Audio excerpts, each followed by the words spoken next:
world leaders are gathered at a summit in Italy to consider how to rebuild Ukraine and its future.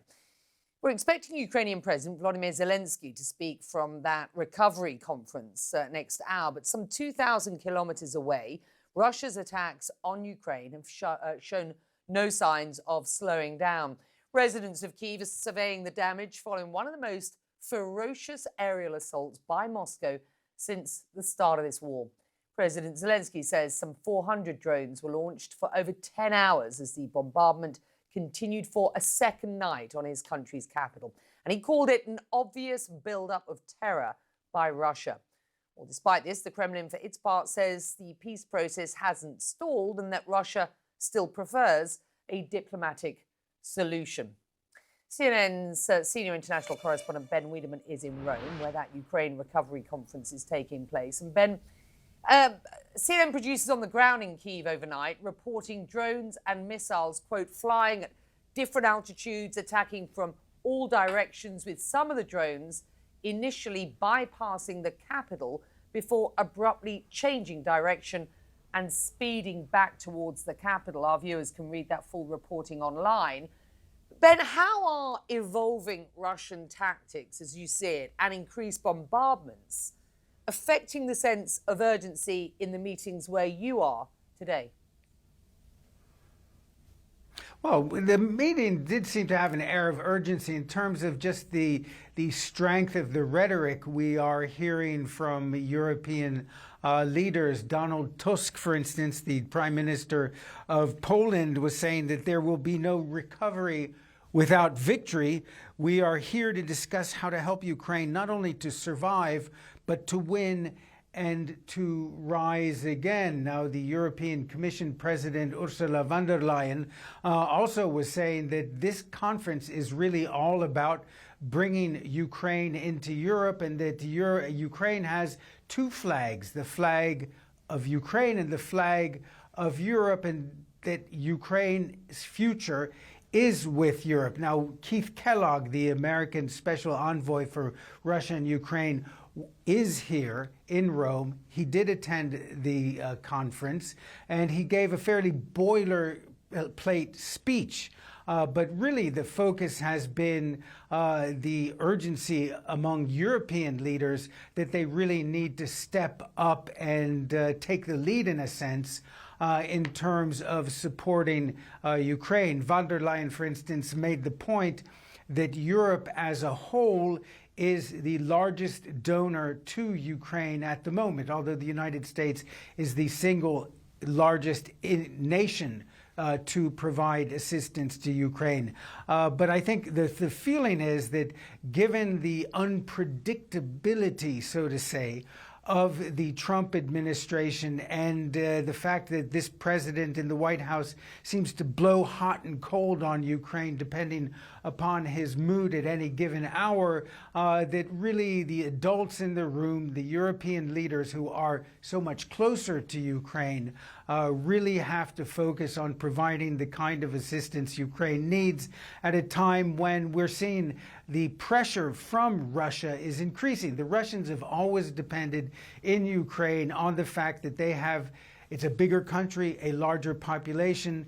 They are able to sacrifice more in terms of resources and lives and wealth in this war. And I think the Russians are trying to take the long view and just wear the Ukrainians down. And I think the Europeans realize that if they don't step up, if they continue to depend on the United States, Ukraine may indeed start to seriously lose in this 3-year-old war. Becky? And I get your point. It's, the people in the room, frankly, finding it quite difficult to sort of look beyond the conflict at present. This is the 4th Ukraine recovery summit. And I wonder whether those leading the conference have specific goals for rebuilding, considering Ukraine is increasingly ravaged by war. For instance, today, UNICEF reporting that 70% of Ukraine's kids don't have access to basic goods and services like food, clothes, books, and heating. And they urge those there where you are to ensure that the most vulnerable are front and center in any reconstruction plans. So again, how difficult is it for these guys in the room, men and women, to look beyond this conflict to ensure that there are plans in place and plans funded, importantly, for any sort of day after at this point? Yeah, keep in mind that there are many companies that are taking part in this conference, because it really is, even though the focus is on the situation today, the sort of long-term view is recovery after the war.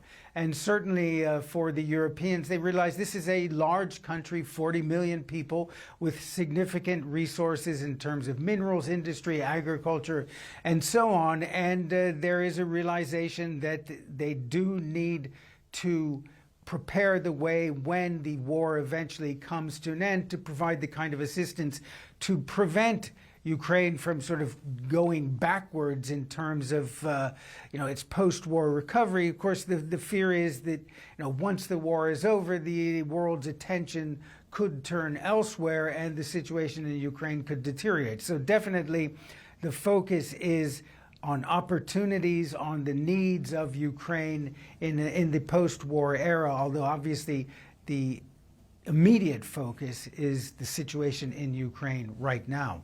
Let's bring in Alex Goncharenko, a member of the Ukrainian parliament. Appreciate you joining us. Good morning.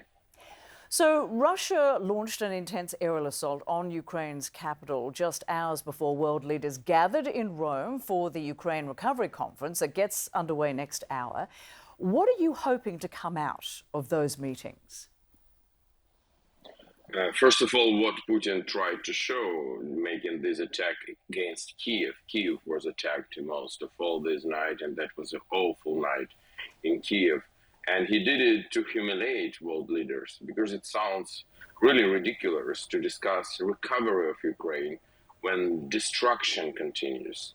Awful destruction continues right now. And Putin made this signal: I just don't care, I humiliate you. And I think, I hope that leaders in Rome will give an answer on this. And the answer should be, first of all, military support and more sanctions against Russia, because in other case, we can discuss for years some reconstruction, but nothing will happen because destruction will continue. So that's what I'm looking forward to today, because people are killed, a lot of people are killed. President Trump said Putin continues to kill people, and that's true, and he should be stopped. Ukraine's President Zelensky, as we just reported, discussed weapons supplies, air defences and joint defence production with the US envoy on the sidelines of the summit. And we're now learning that US weapons shipments to Ukraine have resumed after the Defence Department paused deliveries last week. So what more are you expecting and hoping to come from the United States specifically? That's great news that the shipments are resumed, but we need more. So I heard some information about 10 Patriot missiles, which will be finally sent to Ukraine. So missiles for air defense. But for your understanding, for example, this night it was near 700 air drones and missiles which attacked Kiev. Once again, 700 one night. So 10 anti-missiles for Patriot, that's great, and we're thankful for every one of them, because every one of them can save human lives. But we need not 10, not dozen, we need hundreds and better thousands. And Russia is producing their missiles and drones in thousands, as we see. And the world should answer, because today it is Kiev. If it will not be stopped and Russia will continue such pace of production, and the West will not ramp up its military production, sooner or later this will be Warsaw, Berlin, Paris, and other European capitals which will be under Russian missiles attack.